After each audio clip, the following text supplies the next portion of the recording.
Gather round, one and all, as we celebrate the magic of women in cinema at our Film Coven. We're your hosts, Kelli Mehan and Melissa Woody, and today we're going to be discussing Before Sunrise and Rye Lane.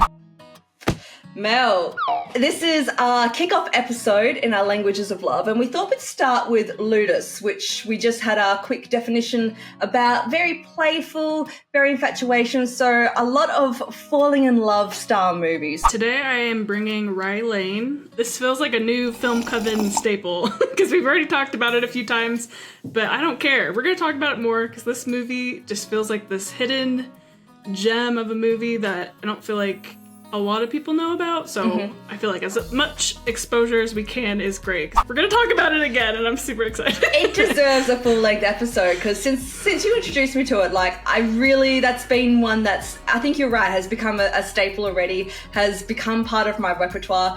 I could have easily not watched it again because I watched it recently to do this, but I choose to watch it again and introduce my mum to it as well, because I was like, I'm ready. I can already sit down and rewatch that all. And I love when that happens. It's a bit more rarer these days, I think, with modern movies, where I'm ready to see it straight away again. I'm not someone that tends to go to the cinema multiple times. Like, props to you. Okay, I'm looking at you on the substance spectrum. Yes, guilty. But yes, I have very much enjoyed this one. And when you're talking about movies about falling in love, I think this is a great modern interpretation of that. But when I heard Ludus and I heard Infatuation and I heard Falling in Love, the only thing I thought of was Before Sunrise.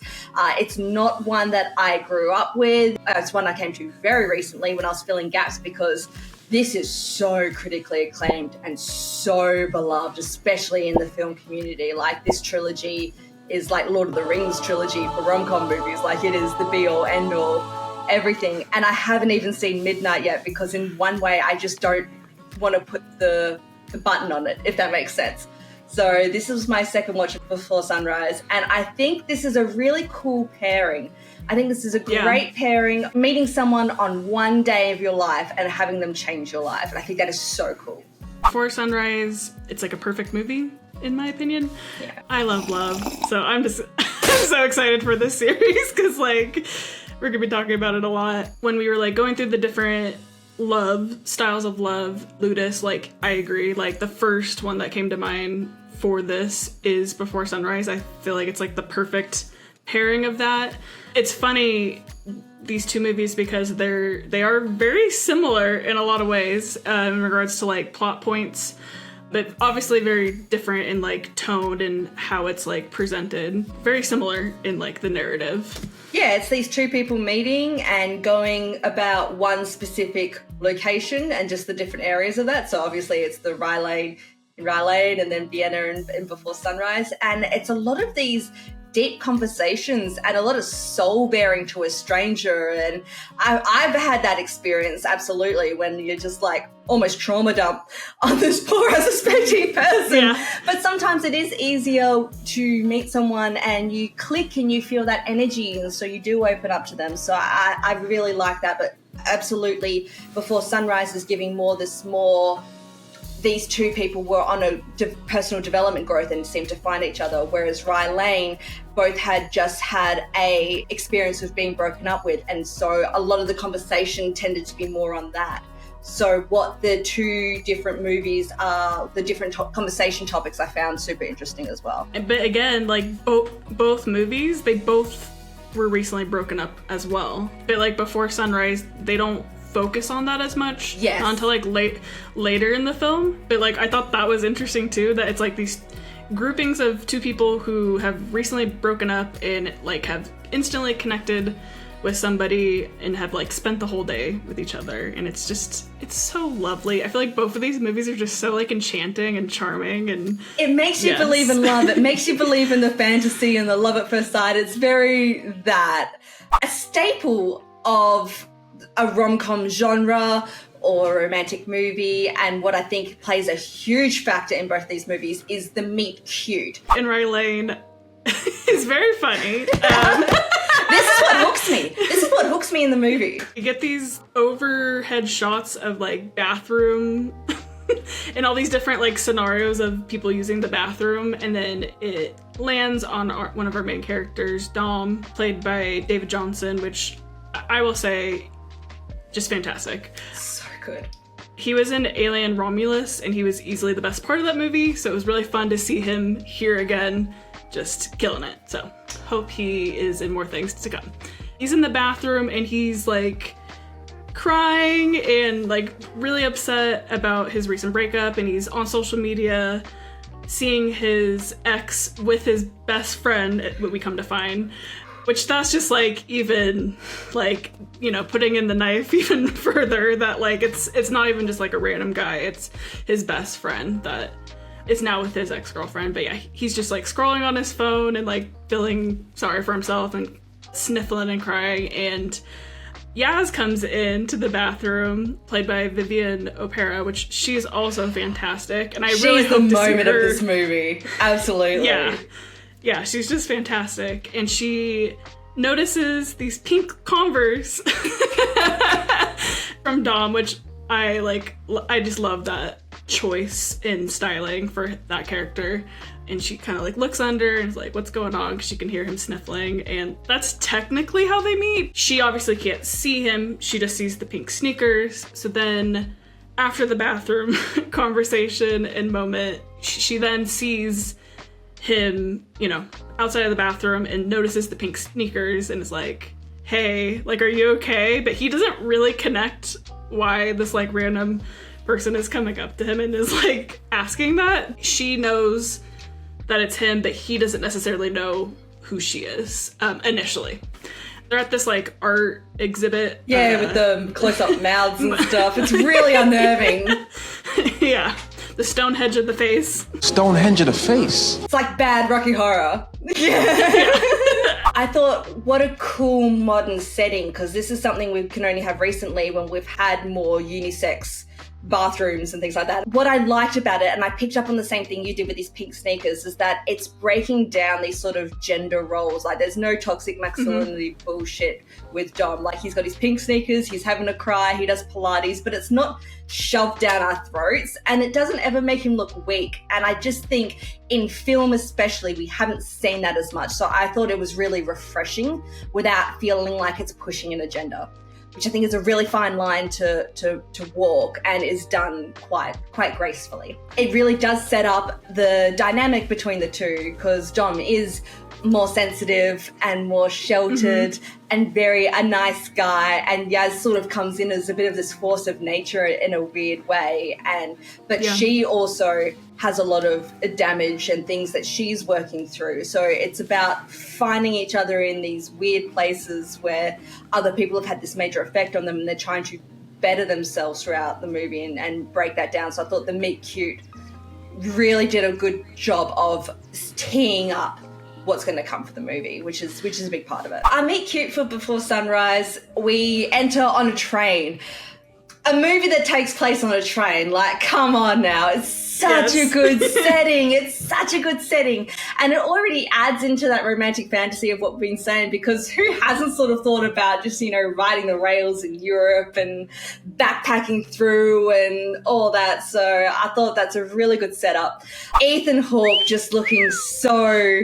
Oh my goodness, how would you not talk to Jesse if you met him on a train? Like, very much in the same Skeet Ulrich in Scream way, just like slightly douchey, but just enough. Still enough that it would definitely like sway me. And Julie Delpy, I wrote in my notes, bring back fluffy 90s hair. That's what I want to see.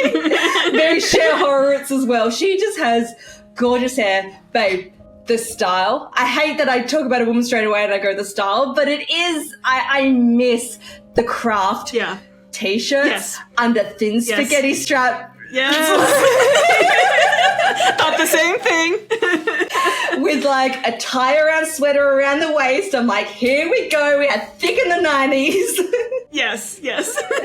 But they meet because they're on a train to Vienna, and there's a couple arguing in the same car as them, and she moves and sits close to him. And it's a lot of eyeballing in this movie. Like, they are like super hard throughout, and I love it. A lot of looking up and down, a lot of checking out. And he makes the first move and asks her, like, what are they arguing about? And it's a German couple. She only speaks minimal German, but it's a good way of breaking the ice and having a chat. And it's very, as I sort of said, like light, small talk conversation. But then they start, like, there's a bit of an attraction there. And when they start clicking and having a chat and wanting something, I think it's like, again, I'm using the word fantasy a lot, but it is to have a stranger come up to you and go like, I'm not done speaking with you yet. Get off the train. It's that adventure. It's that love at first sight, feel like passion, and just to take that plunge. And another thing I think that's so compare contrast with the movies is we just spoke about how modern Rye Lane is with the gender dynamics, and I want to get into the social media aspect of it all because that plays a huge part in it. It's so refreshing to pair it with this movie, so thick in the 90s that there would be no other form of communication that they could have. They could possibly write or phone, but if you do not get off this train in this second now, you will never know what is going to happen. And that's just such a good premise for a movie. I feel like the cinematography in, well, both movies, but like just speaking about Before Sunrise right now though, like there's just such a like warm and inviting like feel with it. I do love that they use the train. I feel like they use transportation throughout the entire movie as like a mechanism of time. Because like because that's basically the enemy of both movies is like it's time. Exactly what you said. Like he could have easily gone off the train at Vienna and she could have, continued on and they just would have never talked or seen each other again.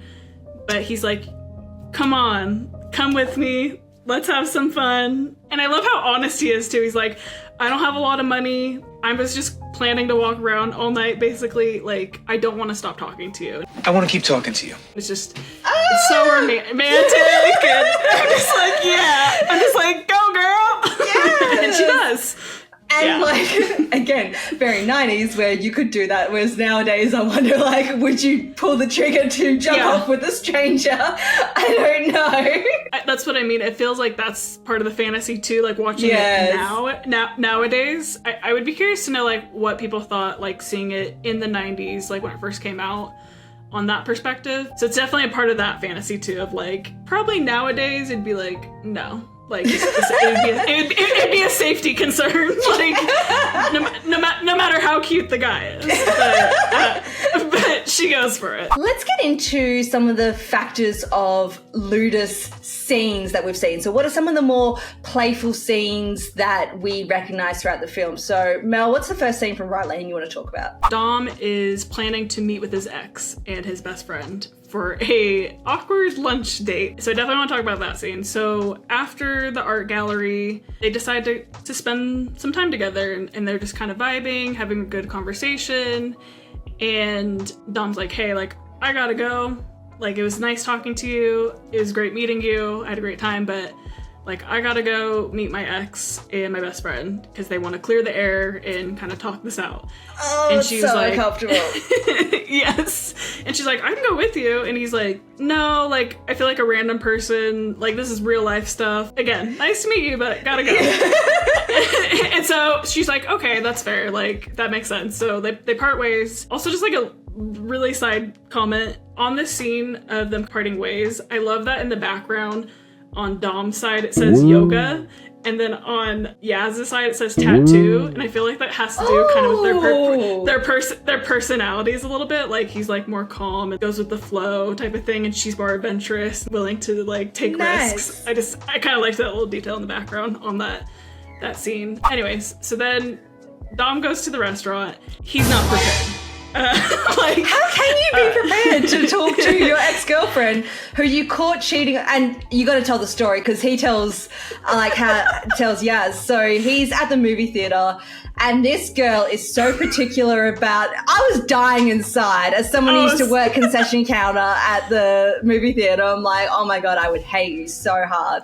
It's like, just so many squirts of butter and mix of salt and this and ice, but not too much ice and all that. And so already it frames you to dislike this person, which slightly unfair because yes, okay, if you have a particular order, it's not the reason, but you can tell the framing devices they're using is what I mean, is that they're showing how fussy, how not easy to please this person is and how not compatible she probably is with Dom and maybe more that overbearing presence and taking advantage of his good nature. He FaceTimes her because she's late to the movie. Oh, you know where I'm going with this. This line goes in my head so much. I can't wait. Sorry, I'm excited. They FaceTime together and he's just there and he accidentally screenshots it. And I love this use of technology, what I've been saying, like with social media and technology. It's a good way of implementing it. It's very, you've got mail for the 2020s. Yeah. And he accidentally screenshots it. Wait, is that a dick? Low res dick. Oh, it's so good. And so he's telling Yaz, and one of the cinematography devices I love that they chose, very Scrubs for me, is using these sort of flashback dreamlike scenarios and seeing these characters viewing themselves and describing themselves to each other. So what I think is so true, what we wish had happened, that he had charged in and given the best friend a beat down and defended himself, to what really happened is him crying alone in the movie theater, realizing that his girl and his best friend are cheating on him. And then you see Yaz and Dom behind viewing and commenting on that. Yaz realizes sort of how tragic that is and picks up on it. And so she sort of pseudo follows him to this lunch. Just to back up a second too, like when he's saying this story of how he found out his girlfriend was cheating on him, he was like, I know that dick. Yes! That's my best friend's dick. Yes! And it shoots to the flashback of them at the urinals in school, like just jamming out. I know that dick. It's so silly. I think Scrubs is a great way to describe it because these like flashback scenes throughout the movie are very like fantastical and imagination of like scenarios because obviously like that's not how it really happened. It's how you wish it happened. Yeah. And just storytelling, like in your mind sometimes, you know, add some embellishments to make it more fun. He's at this lunch and Yaz barges in and she just like lays it down and basically says, I love her in this scene so badly. Oh, it's so good. She just says everything that Dom wants to say but like he can't quite articulate it. He doesn't maybe have the confidence, he's feeling insecure, all those feelings, and like she just like lays it into her and the best friend. We've just been low-key fucking. I guess we're just kind of low-key fucking at the moment. We're vibing, so, you know. Okay. I love this best friend character because he's very just dumb, like puppy so dog. Ambivalent to what's going on. It's like he just wants to sit there and eat his Brazilian barbecue and doesn't know. He's the type of character that wouldn't know when he's being insulted. That sort of thing. Yeah, he's even like impressed by like Yaz, and he's like, "Hey, look at you stepping up in the world." You moving up in the world? Not up. And she's like, "What?" Because the ex-girlfriend, Gia, she's come in, she's obviously a very smart, very articulate person. So she's come in with this whole, like, we're going to clear the air and wanting to come out the bigger person. And she presents a really interesting point. Is there an expiry date on guilt? There's got to be a shelf life on guilt. And it really tells you where she's coming from, where she knows she's done the wrong thing and gone about it the wrong way and is trying to cleanse herself. So this isn't a clearing the air thing. This is of no benefit for Dom. This is purely selfish motivations so that she feels that she can move forward without this guilt and like that she's not as bad a person as she's probably feeling. So it's great for Yaz to come in and hype Dom up and their story of how they met at hip hop karaoke. Oh, I love it. I love it so much. So she presents him as the hero that she's sort of come up to save her. And it's Dom and Yaz and Dom, and them just building off of the story together and clearly enjoying it. And the best friends just going like, wow. Yeah. It's so good. Yaz comes in and goes, "This is Richie." "Oh yeah, he of the low-res cock." He of the low-res cock.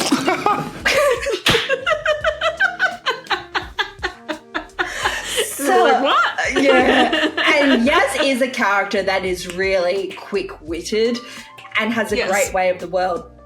And so Gia sort of point blank goes like, "Excuse me," tries to break down this fantasy. He was like, "You did this." And he's sort of like, "Well, maybe you don't know everything about me." And is just trying to get a bit of the upper hand.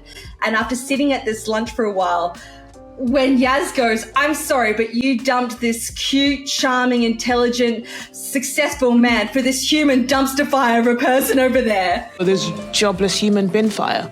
Like, that is your truth, girl. Sit in your truth. That is your truth. Oh, she did nothing to go about. And I think that's what you're saying, where she is saying these things that Dom wished he could say. Like, how could you dump me?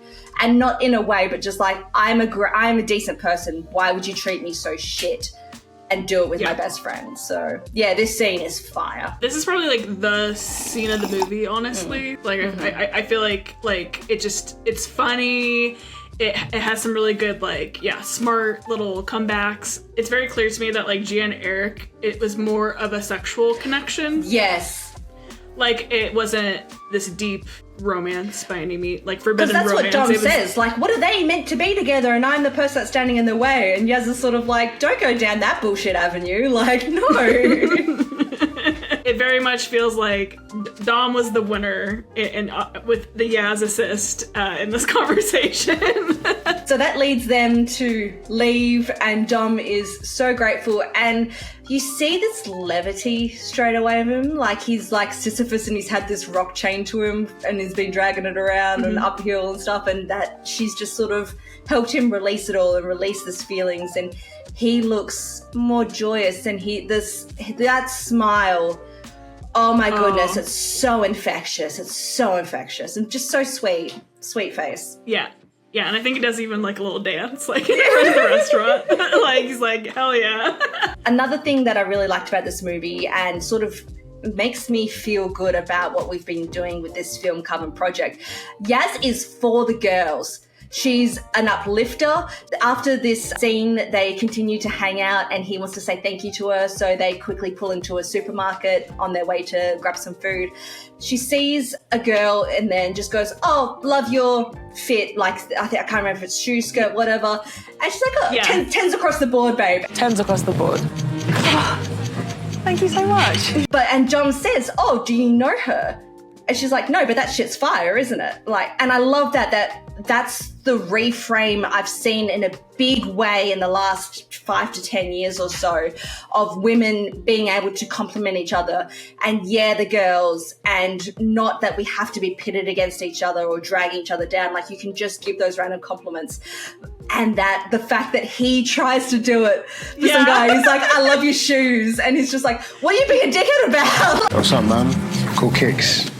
Suck him up. Yep. So we're still not there in the gender differences, but I would like to see that, and I like the commentary on it, that there's at least an attempt to say that. I absolutely love this. It's just a little scene, but it's so cute, and like, I think it also speaks to that, like, Yaz pretty much always says what's on her mind. Like, she doesn't have a fear of like maybe not say, like, she's gonna go for whatever and like say whatever, and I love that she's like always like authentically herself, and it's like, yeah, that girl's outfit is fire, like, I'm gonna tell her that. Yeah. and then it shows how like it's influencing Dom, and yeah, he tries, but it doesn't quite work out. But it's really cute. Which leads us to a scene that you like, Kel, I need to talk about this. The burrito scene. And this is such a Ludus type thing. This is a very rom-com staple of showing you differences. Minor scene, but one, I loved it, like, little Easter egg of like, we get Colin Firth. He's the one serving them the burritos, and then the name of the restaurant is Love Guacamole. That's so British. I love it. I love it. So I love that like little nod, you know, to Love Actually, and then having actually Colin Firth be there serving the burritos. But yeah, no, I love that Yaz is like, I want the spicy, I think, pork burrito or whatever, and then Dom's like, oh, I don't know, like he gets just like the most like mild option. And again, just the opposing personalities, how they do complement each other ultimately. But like he even like was going to maybe try it, but then he's like, ooh, no, like I don't really do spicy. It's like on the score of 1 to 10, like how spicy is the spicy pork? An 8. What's the most mild thing you have? It's so cute. It's just cute. Back to Before Sunrise. Celine, I nearly say Celeste and Jesse because of the movie Celeste and Jesse. Celine and Jesse get off the train and are wandering around Vienna. And this movie is very much different to Rye Lane in the sense of Rye Lane, I can be like, okay, they do this plot point and then they go to this thing and this thing. Whereas this is a more of a loose flow type movie because you're just, what I like, it's just, you're just following these characters having this conversation. And that's, well, I've seen 2 of the Before trilogy, but that is the Before trilogy, is sort of just giving you this look into this window view, this snapshot of what these people are chatting about. And their conversations are a little bit more philosophical. Dom and Yaz tend to be a little bit about what brought me to this point in time, whereas Celine and Jesse are talking more about life truths and life experiences and sharing these really personal stories. So she even says the second later on down the track, she does a nice little callback about how she started being interested in him when they first started talking on the train. He talked about seeing his grandma in the rainbow reflection. So they have these real big discussions about love. And one of the first discussions they have is, what was your first sexual experience? Describe for me your first sexual feelings towards a person. And then she goes to ask him, like, have you been in love? Have you ever been in love? And he's like, next question. Yes. Next question. What was the first... And moves it on. So very interesting different viewpoints. And that leads them to sort of this discussion and walkthrough of this record store. Oh my god. I know, right? Kelly. Yeah. This is the scene for me. Absolutely. Record stores that used to be a thing. I mean, it still kind of is, but not to the degree like it was in the 90s, you know, 80s, 90s. I feel like it was at its peak, you know, to go to the record store and listen to new music and what have you. And yeah, so they're just kind of roaming around and they're like, yeah, let's go listen to this record in a booth. That is just so 90s. Yeah. The listening booths and stuff. It used to be more like CD soundtracks. Like I think of Empire Records as well as having good like music booth scene. Yeah. Yeah. And so they're in this booth together and I believe the song is Come Here, Kath Bloom. I believe that's right. I'll fact check myself. It is so cute. They can't quite give each other direct eye contact, so it's like when Celine's not looking at him, then he is, and then vice versa, and it's just like it's going back and forth, and they're smiling and blushing, and it's my god, just the way you're describing it, and I picture it. It's so sweet, and it's so realistic, because I feel like when you are really like vibing with somebody, or like just that first infatuation type of feeling, and like leading up to that first kiss, I feel like that's what happens. It's like you want to look at them, but it's just like it's so intense, like in your body. Like it's like hard to like actually look directly into each other's eyes, and like just that feeling, that the butterflies, you know, all that. It's just that is such a good way to describe just this topic in general. It's just the butterflies. So on that point, when they're on the bus and they're going about and she's talking about her first sexual experience stuff and she's leading the story, please clip in. There's these scenes. He so badly wants to touch her hair. So her hair is flopping about and you just see his hands start to do this. and then he'd do like a bit of this. Oh my God, and Ethan Hawke smiles at her, and it's so cute. It's amazing. It is all the butterflies, and it reminds me of like when Ellen and I first started dating, went to the movies together, and like we're sharing a Coke, and like our hands are touching on the side of the Coke, and it's just like literally like my anxiety shakes like went in my other hand. I'm like, please don't be seeing that I'm literally shaking on the other side. So yeah, I think it's all very that. It's very that cutesy, falling in love, falling for someone. Yeah, it's just great. Such a good scene. Without saying anything in this music booth, just letting the environment do it and sitting in that uncomfortable yet comfortable silence with someone. Exactly. And like, they just so desperately want to jump each other's butts. But like just that tension, oh yeah, it's palpable. Absolutely. I just know that they're like high up somewhere looking out. At this point, they are giving that direct eye contact. And then they kiss. This is only the second time I've seen the movie, and I couldn't quite remember when they kissed. Just like I couldn't remember the details of it, and it honestly happens really fast. But it's very sweet. But it's like they kiss and then it's like next scene. Like they don't linger on it too much, which I thought was kind of interesting. It's not like this big build up thing. Because I'm the same. I'm like, hang on, I know I remember seeing them kiss for the first time, but like I didn't even write in my notes or anything. So it's a lot of that. Yeah. But then I think that definitely pushes it further because then they're walking around holding hands. And that's sort of the biggest difference I see between the two as well. Dom and Yaz are still so healing and talking about their exes and aren't there ready to be cutesy. Whereas Celine and Jesse are like straight away like moving it forward. Like, we're inching closer and we're really feeling each other and that sort of thing. Whereas I don't think you see that sort of, not chemistry. Chemistry is not the right word because Dom and Yaz have chemistry, but they're not ready to be at that level of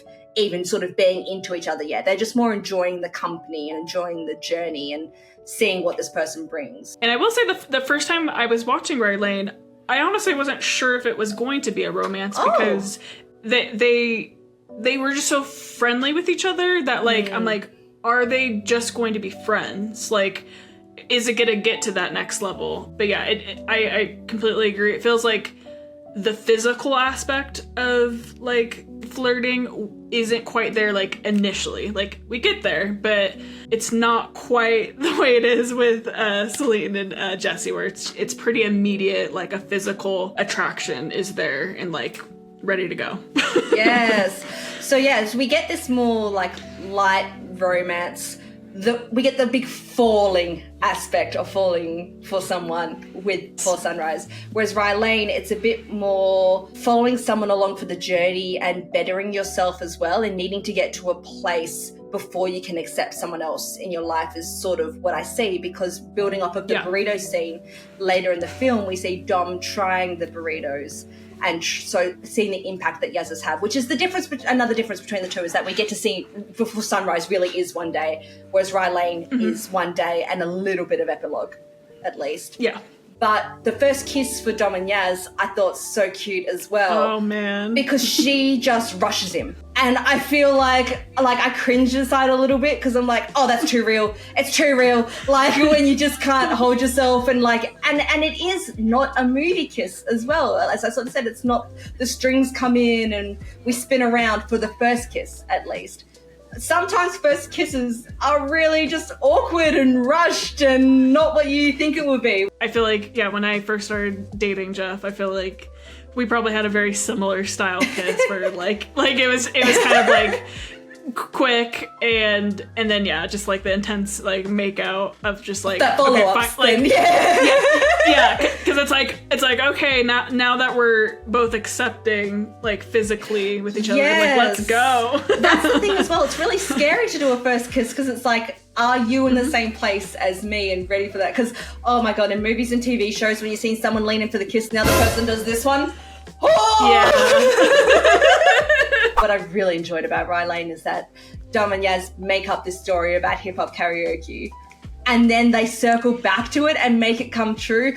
To Salt and Pepper's Shoop, Oh my goodness, you know I was living for that. He steps up, and even though everyone's not vibing with him, he starts performing the song, and then she comes in, and it is them getting together. So I think that's the big turning point in their relationship. So yes, we might have had some other plot points to this where they're sort of friendly, as you sort of said, but then that's the romantic turn, because even in this scene here, there's a whole room of people cheering them, and they only are looking at each other and enjoying each other's company.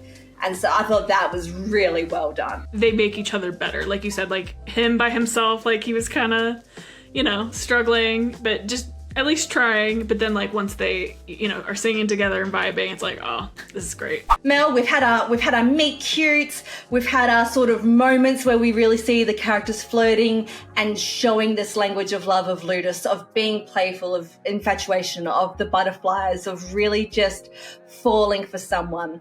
Now, it's not a movie if we don't have a little bit of conflict and something to overcome. So for Rye Lane, that would be the fact that Yaz has built up this story to Dom about how she's this confident person and she dumped the ex for a Tribe Called Quest record, which I love that scene of them in the theatre and the life playing out before them again. If you make the hummus, you get the head. If you make the hummus, you should get the head. Like, I love her quote. So good. But the reality was that she was dumped, that the ex sort of gave her the crazy girl label, which infuriates me to no end. And so it's not the fact that Dom isn't still enjoying Yaz for who she is, it's the fact that she sort of lied from the jump and can I trust you if we've been on this journey for one day? But that sort of branches them off onto their paths, as I was sort of saying, of bettering themselves. So Dom becomes more adventurous and puts himself out there more. He's less tight. So he learns to ride a Vespa, because the reverse Roman holiday they sort of pull of the Vespa rom-com trope. I love that, of him holding onto the back with her driving. I thought it was amazing. He tries the burritos. He gets himself back out there and learns to love himself again. And Yaz follows her dreams, because this whole time she's been using Dom as a bit of an excuse to not pursue her dreams. Fear of failure of being a costume designer. Or when the ex goes, oh yeah, how's your costume design going? How's that going, by the way? Oh, that was a low blow. And you can see it really shook her. So her pursuing her goals and dreams, so that by the end, please tell me about the end scene about the boat. What Yaz has been saying about like her ex and just in general is there's two types of people in the world. People who wave at boats and people who don't. The ones who wave at boats and the ones who hate joy.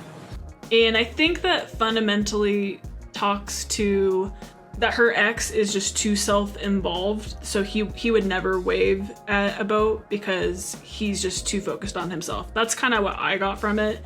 So she wants people who notice other people in the world and like are empathetic, and I think that's what the meaning of like waving at boats means. So at the end of the movie, Yaz is on a boat and calls Dom. And he starts waving at the boat. He's like, wait, is that you? And she's like, yeah. And then like that confirms that he's a type of person that waves at boats.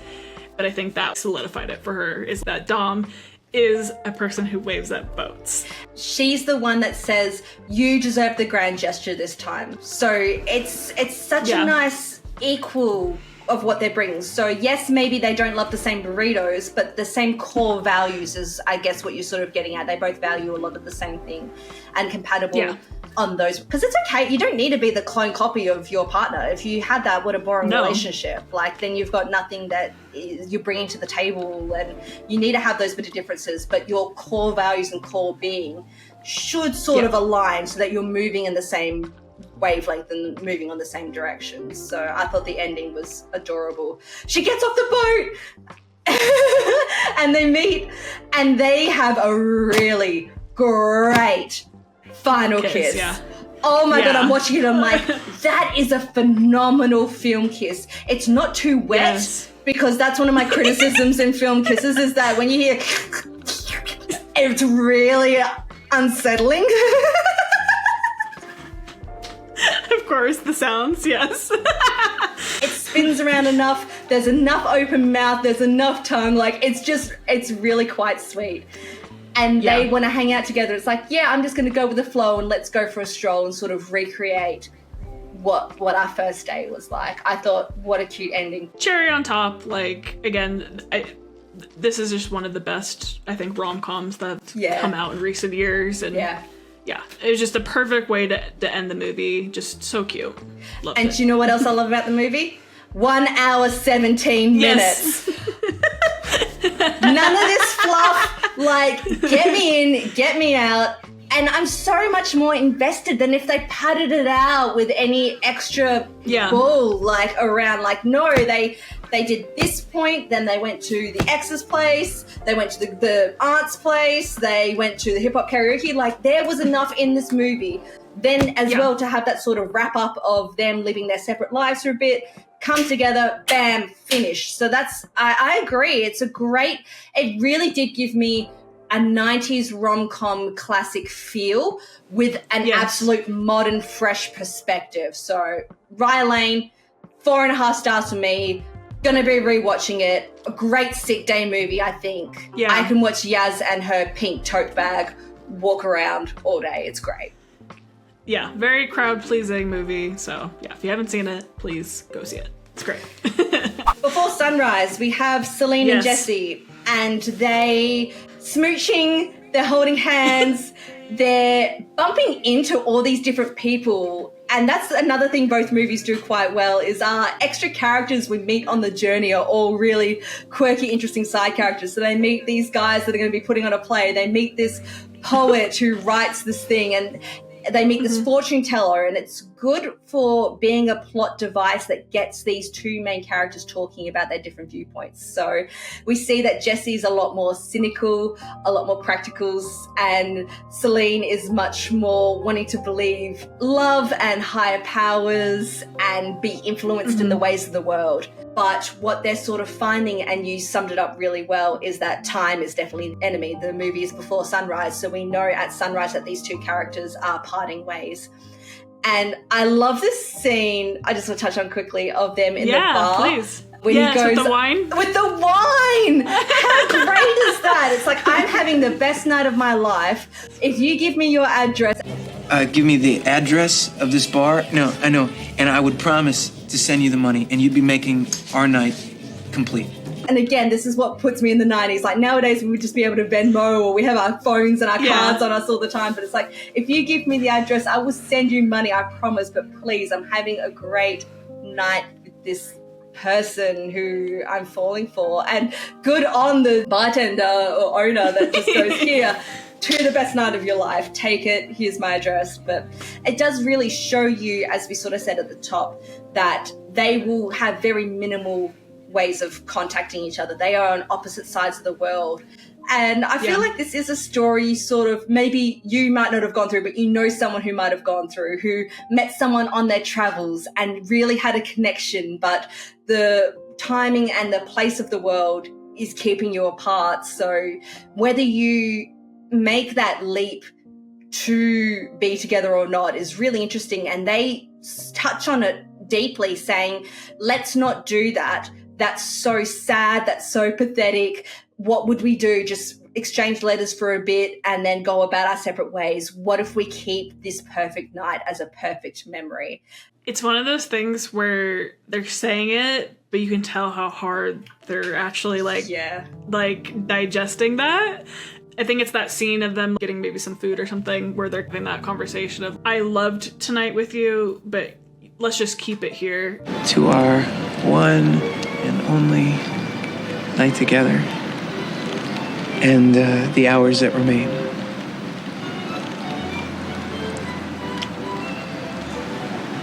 And they both are like in agreement, but at the same time, like, again, the acting in this movie is great too. Where like, I feel like you can see like almost like tears like welling up, like you can tell there's emotion happening where they don't quite want to accept that though. They're saying it, but they're not really accepting it, which I think leads into the next scene of like enjoying the wine and laying out in the grass and things are heating up.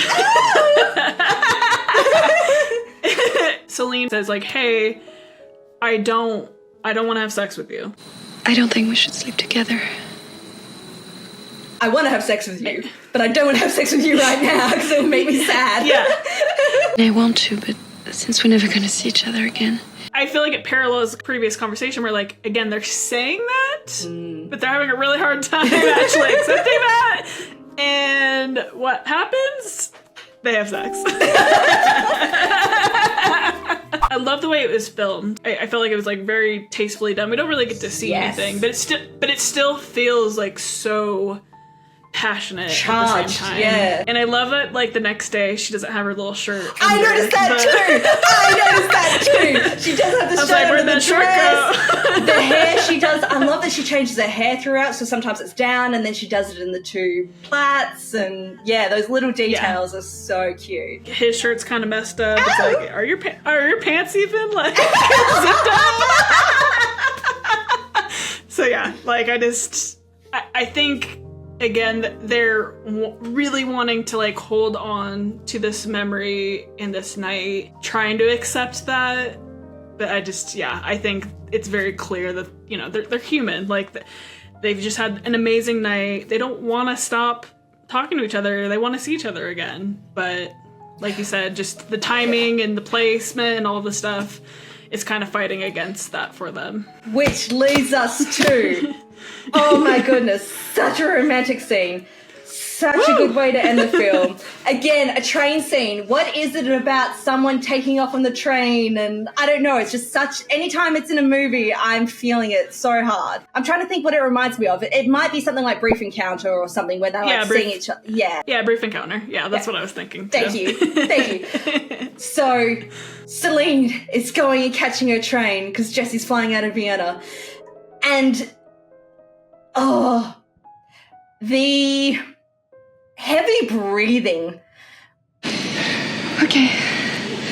I guess this is it now. The rushed feeling is so palpable, like well done for all the team involved, because my heart hasn't beat so fast and like I can feel it coming out of my chest since I watched Whiplash in the theater, because that's the other time like where I really felt I was sweating because the time crunch of this train leaving and them needing to say everything they say and just his freneticness and need to hold on to her and kiss her and just not let her go. And it's this train's leaving. What do we do? I don't want to stop seeing you. Let's meet here. And she's like, in 5 years. He's 5 years. That's a long time. 1 year, 6 months. Like just that rushed is just coming off of the screen and it's amazing. So they make this plan to meet back in 6 months and see where they'll be in their life. And it's so funny because he's saying like, yeah, well, for you it's a train ride. For me, it's like halfway across the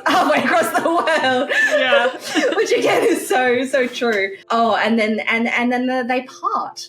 And I think that's an okay way to leave a movie. I think nowadays we want to believe there's a bow, there's a happy ending. I sort of like that, yes, it is a happy ending, but until we get the sequels and we see how it finds out, at the time you don't know how it's going to end, and that's just okay for these characters to have said how much they mean to each other. But yeah, very Inception, like, are they going to meet or are they not going to meet? As you know, I always gravitate towards a sad movie, which again, I don't feel like this movie really is, but it's a very bittersweet ending, and I do appreciate it though, because it feels really realistic to like what probably would have happened. Like again, this movie just feels so natural and like you're watching someone's life story play out. It feels like it. And I also love that they show all the different places that they've been, but it's just the framing of like the scene without them.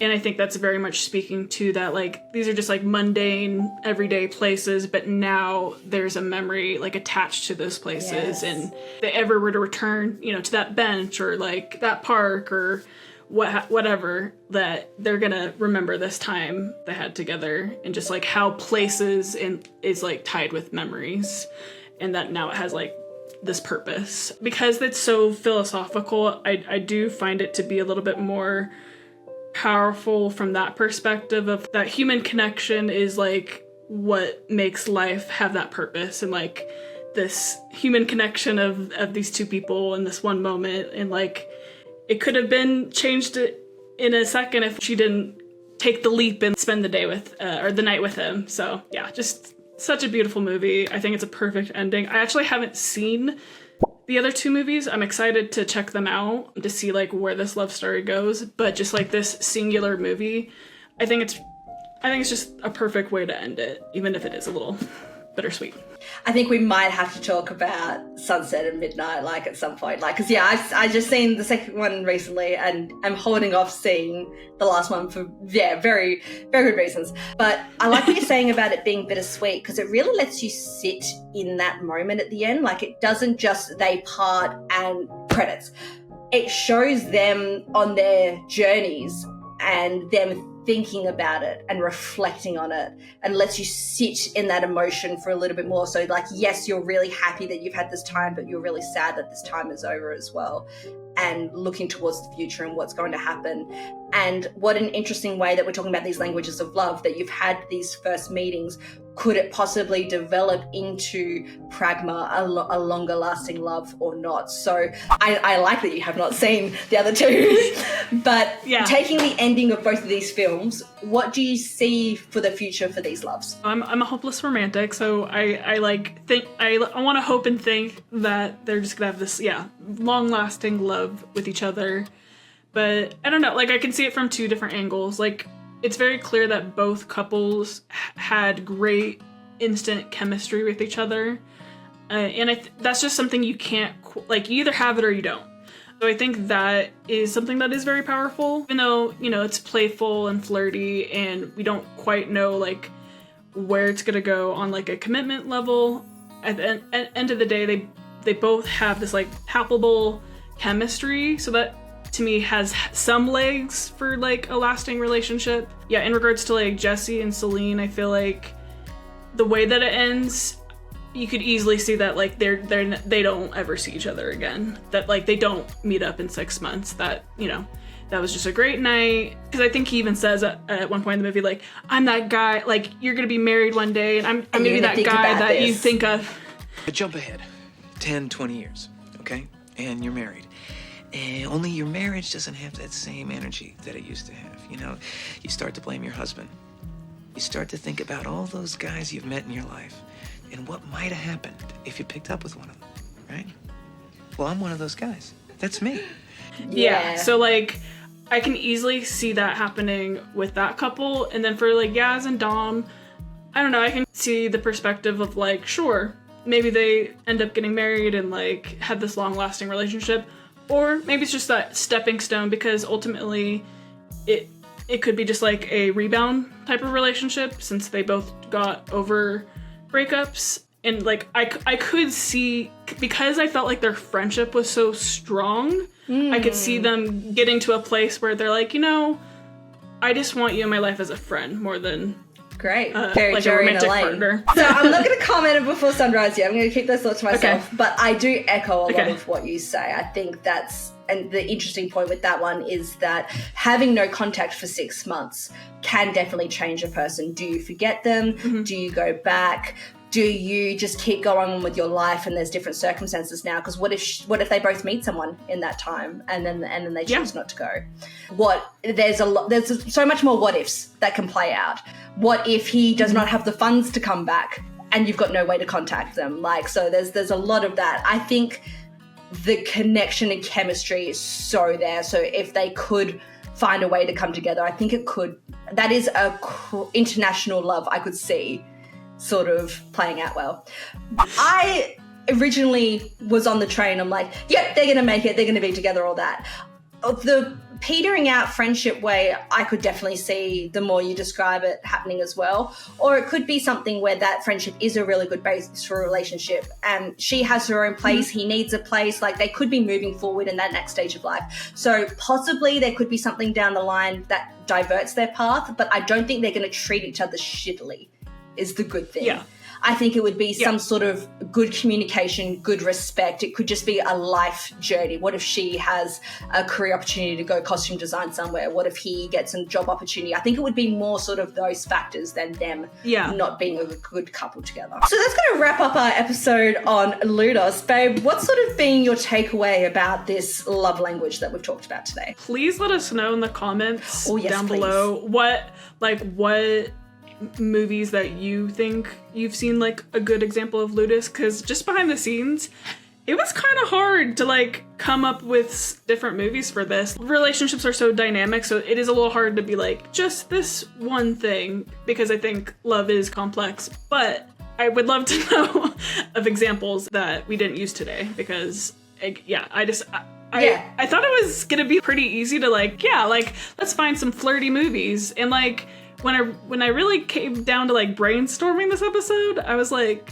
why is this so hard to find good examples? It doesn't have to be a romantic genre movie. Not everything we're going to be talking about for this series is going to be a romance movie, because that's a bit on the nose. So there is a lot of other good examples in other genres of love languages coming through. So yeah, we'll be talking about that. I would say my main takeaway from Ludus is that this seems to be a good foundation of a potential enduring love.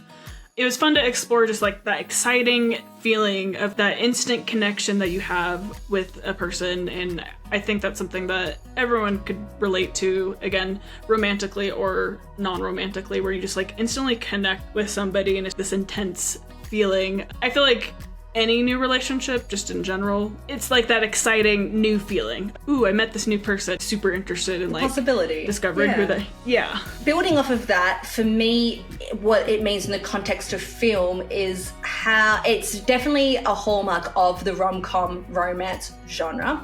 So even though we just talked before, like, yes, not all of them are going to come out from that, I think Ludus especially lives and breathes here.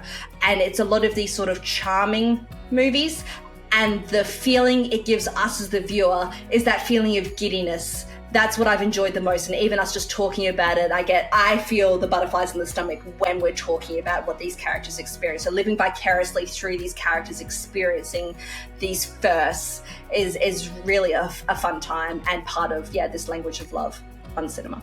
Babe, where can people find us? Yeah, you can find us all over here. And until next time, everyone, stay magical. Bye. And every hour holds the promise of an invitation to love.